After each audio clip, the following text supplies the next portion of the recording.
So here's the scene where I died at. Oh. But you'll see why in a second. Obey. Obey the pumpkin. Melvin, the halfling hero, is all grown up and out. Pity he doesn't have the taste in music he does in food. Yeah, this is gonna be a little bit gross. I don't like Melvin. He grosses me out. But this game is trying to gross you out with him, so I mean, it's not like they're failing. It's just like, ugh. It's just that they're doing it. He's like a garbage pail kid, basically. Oh no.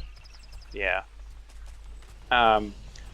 So we remember we took the food, and now we go into town, and people act a little differently towards you after you do something like that. You've taken food from the mouth of babies. You hear me? Babies. I was gonna run around and show you a little bit more, but then I was like, nah, we gotta get to the thing because there's a lot of walking left to do. But yeah, so we're going back the same direction we were going before, but now they let us go on a slightly different path at the end. Yeah. Slightly to the left, exactly. You might notice there's another different spawning pit there. We're about to find out about. Don't want to miss it. Oh well, we don't want to miss out on everything they brought in. It would be a shame if it weren't ours, right? Yeah. I mean, they spent a lot of time setting up that party. We might as well take all that stuff. And here I can't resist. I was gonna just like go straight to the thing, but I was like, I kind of want to smash these pumpkins. Just, I don't know. There is something about the picture of a pumpkin and the flag saying "Obey." It's pretty great. Now you can see some of them have pumpkin heads. I don't know if you've seen that before, but oh yeah, I think we. Jack-o'-lantern's helmet. And now here you'll see why I died, but before that we get a little cutscene, which is glorious and garbage pail kidsy.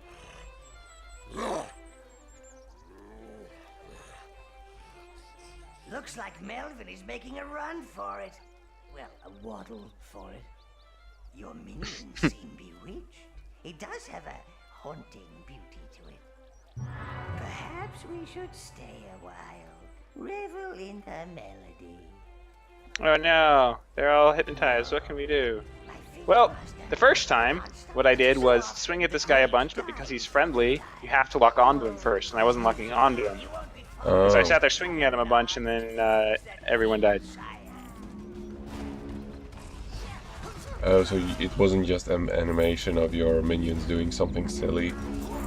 No, although there is a great glitch about to occur after we kill everyone here. But particularly the pumpkins. We will not obey. Yes, I mean they're pretty evil. There's a lot of little areas in here, and this is something that I don't think they do as well. The camera angle works well for controlling your minions, but not very well for looking around and finding all the pathways. It just doesn't feel good for doing that. So, but they still had, wanted to have things be not completely obvious. So they kind of mix it up a little bit, but I don't think it always comes across well. Do you think this game would have been better with a fixed camera angle? A fixed camera angle? As long as they designed around it, I absolutely think that like a completely overhead angle would have been best. Yeah, completely overhead, like in those like in an RTS. old PC Western RPGs. Oh, I was thinking of RTS like StarCraft or something. Well, that's a little bit too far. Oh, you're right. That's not completely overhead. Well, I mean, it is overhead, but I mean, it's a little bit it's at a slight too angle. far. You know what I mean? Yeah, sure. But something like that. And there's one part of the wheel that we didn't even see because I was too busy killing everyone. But there's a wheel we need to spin, and that's one of the spears we need to put in it to spin it. I think maybe if they like actually went with a camera that goes as far as it does in Pikmin, it would have been slightly better. Yeah. And they were doing this leafy canopy thing, which wouldn't work well for that, but But at the same time, I also think they wanted to show off how nice the graphics look, and if you did that, you wouldn't be able to see it quite so well. Yeah, but they could also have hidden how bad some of these textures look, but for the time it wasn't bad, I guess. Well, you know, for the time this game was, you know, really impressive. Right. Well, that reminds me, I need to come back to this in my next playthrough. Because there's a totem in the middle of those flames. Oh, so you need to get some fire minions or something. Yep. I need to get my Charmanders. And you can see one of them has a muskrat on his head now. Aww. And one of them has hair. No, that's a muskrat. Oh. He took a muskrat corpse and put it on his head. And now, well, I think I might smash in this hobbit hole first because it still want more money. It's still untouched. Yep. That's enough reason. Because actually, the money is like, you wouldn't think it, but they really make you work for it in order to get the coolest stuff. Like, Okay, but lady, this is my favorite. Here he comes. They're waving hello. Now wait, I see this and I'm like, okay, I don't want my guys on the wheel while these guys are charging out. Let's. Oh, okay. I can't target them. I can't hit them. And they aren't attacking me, and my minions won't attack them. But they're going out and they're slaughtering the people, and they're also trying to attack me. And they just can't quite get it figured out. It's like you have some Overlord barrier. So yeah, you can see they're just out there murdering the humans, and I'm like, oh well. What you actually have to do is they made it so that there won't be any engagements between you before the gates completely open, even though they can come out. So they engage the people because those were not protected by whatever the rule was. But they couldn't fight me, and I couldn't fight them until I opened the gate all the way. That is a really weird glitch. Not very useful. I liked the way it looked. So now we're in Hell's Kitchen. And there's a bunch of sheep down there, and I'm like, well, I've been losing a lot of minions lately, so maybe I should kill a few of them and it's a bit of a also missed get as much money opportunity as I that can. Melvin wasn't just called Garden. What? If this is Hell's Kitchen, right? Mm-hmm. Oh, I don't know what it's actually called. I didn't read what it said. I think it was Melvin's kitchen. Oh. All this for one bloated halfling hero. They could feed 100 minions. The Reds. Those halflings must be using them to start the cooking fires. Ooh, so this is where we get the fire minions. Yes, although I will say that it's just a bunch of lava down there. You don't seem like you really need a fire if you've got a bunch of lava. Maybe they are the ones making the lava. And that is kind of the thing. You can like target something and send them to it, but if there's just like stuff in the way and you're sweeping them, they'll just destroy all of it.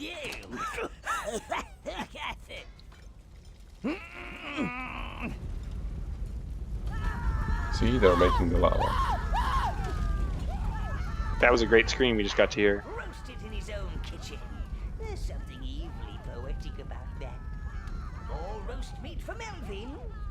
A good halfling is an on fire and screaming halfling. It's true. Mm-hmm. So now we go through a series of small puzzles, and we actually are going to learn a little bit of what actually makes the game combat fun, because like this whole sweeping minions into things and calling them back is pretty basic and would get dull pretty quickly. Well, now we're getting introduction to different minion types. So we're getting introduction to different minions, and we're getting introduction to a mechanic in the combat, which is pretty neat. Which I'll just explain now because I had them to video great point. But you can like set certain amounts of minions to stay at certain rally points, basically, and from there they'll do whatever they do. And there's 4 different types of minions, and they do different things. Oh, so it's like small RTS elements. Yeah, and so you can set up your whole army in a fight in a strategic way. Isn't that great? It ain't so small now.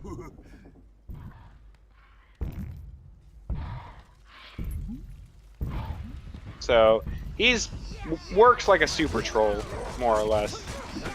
Does he still have a one-hit kill attack? Yeah, he does. But I don't think I actually.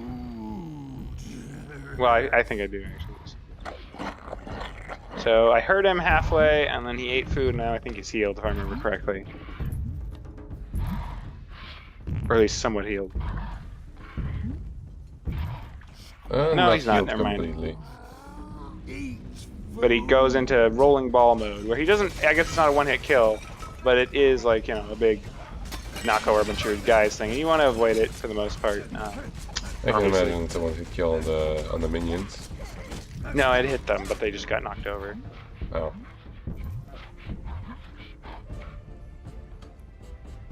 I mean, really, the less time we can spend on this guy, the better. Burst him like a balloon, master. Personally, I mean, it just. That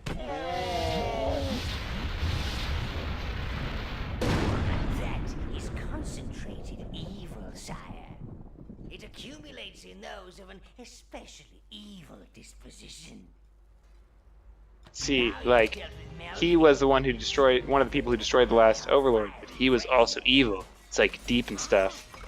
Oh. I just kind of wrecked the place a little bit while I'm at it. I mean, it's Kinda not like gross. he's gonna mind. Yeah. Kind of gross area, but, you know, we'll live. Well, actually, that makes it actually not really worth it if he's not gonna mind. Yeah, I mean, if you can't annoy the gross one. For you.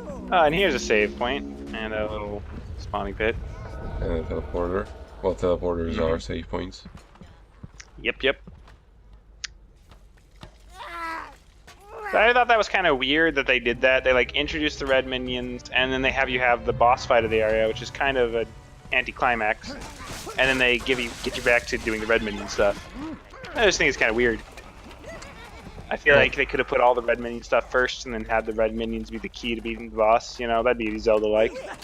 Look after them and they'll look after you. Just like one big evil family. As I explained, Reds are fire immune, but they also have a powerful ranged attack. Oh, so they can shoot fire? Summon some red, sire. And they throw fireballs. Maximum minion horde. Just like you. You can swap them at the gate. Yeah, but mine are like a straight line thing. Theirs have an arc to them, and they have to lead them. So they can miss. Practice, sire. Select your red. And the controls for selecting different minions is actually really nice. Like, it works really well. To that fire battle. You hold the right bumper and you press the button on the controller whose color matches the color of the minions. That's pretty smart, actually. Yeah. It really shows Yeah, this was first made for the Xbox. Yeah. So, you know, Y is yellow, so that's for browns. And then you got B being red, so et cetera, et cetera. Mm-hmm. There are 4 types of minions in the end. Yes. Oh, that's actually nice. And it just controls really well. I thought that was going to be a spawn point, but see, they say you need to have 10 red minions, right, in order to hook up the hive. So, or maybe not 10. I forget what it was. I said some number, and I Oh, you have don't have that 7. many. So, hopefully that's enough. I forget what number they said. I just said 10 because it's round. It said 10. We Yes. still don't have that many. So what that means is I need to get these firebugs because they drop red life force.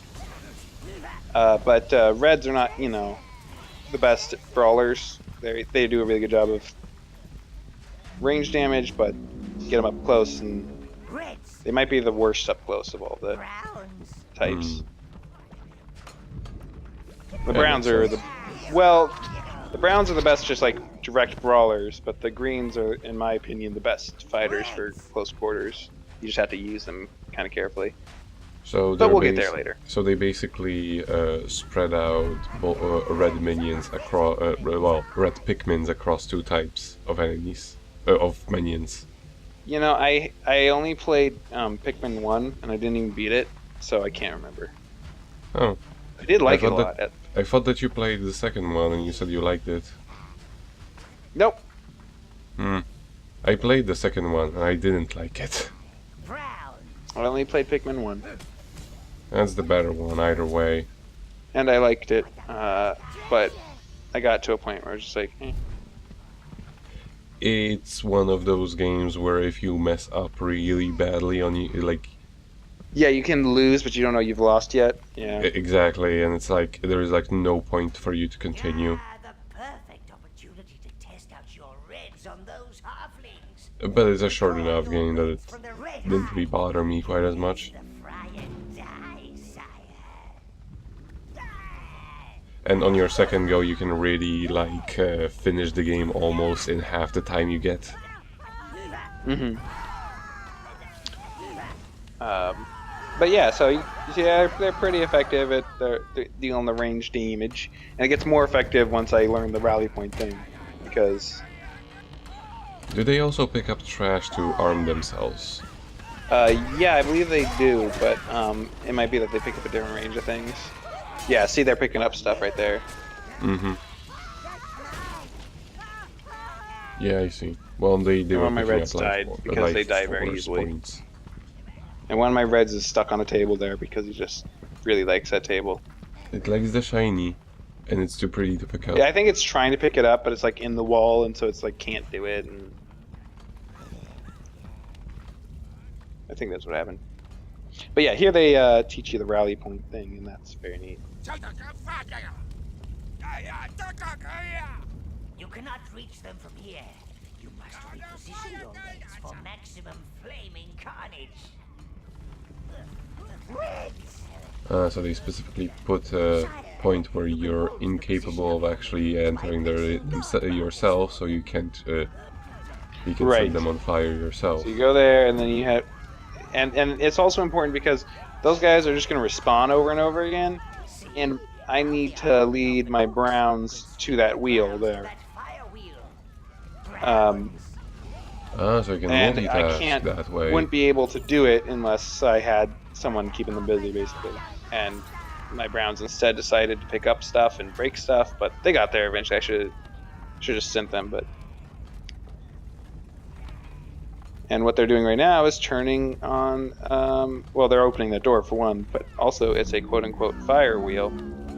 But I called them back and actually called back all my reds too, because I'm still learning. Don't judge me.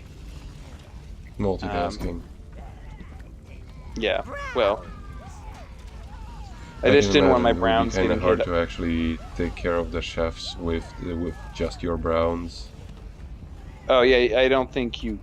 Well, I guess you could. It just would be very inefficient, because you could just have one brown like turning the wheel, because you can see it only takes one. Like To it actually just goes move it. faster with more. Flames. There was carnage. But yeah, so then once you turn that wheel, the flames up here turn off, and the flames down there turn on, and it's great. And importantly, these flames turn off because there was flames right here, so you couldn't get through. Do you, as the Overlord, eventually gain ability to withstand fire and such? I do not believe so. And environmental hazards, as we're going to learn in Part 7, are extremely lethal to you. Hmm. So while you can tank pretty much anything's hits for a while, you don't deal a ton of damage, but you can tank pretty well. You really can't just walk through fire or other stuff because you want to. Yeah, because if I recall correctly, in Pikmin it was like Olimar could actually, well, go through water because that was no problem, and Yeah. I don't think he was resistant to fire. I think like all the water is shallow water in this, so the Overlord's head's above it basically. Mm-hmm. But I'm and not then we sure get to about walk. how electricity worked in Pikmin.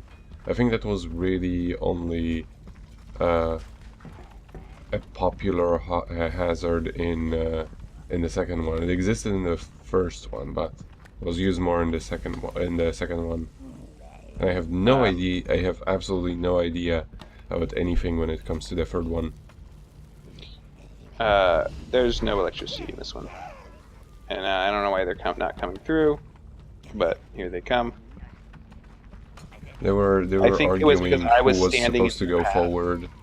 Technically, and they were trying to like figure out a way around me, but they couldn't. But anyway, they got it. Now we got the Red Minion Hive. Hooray!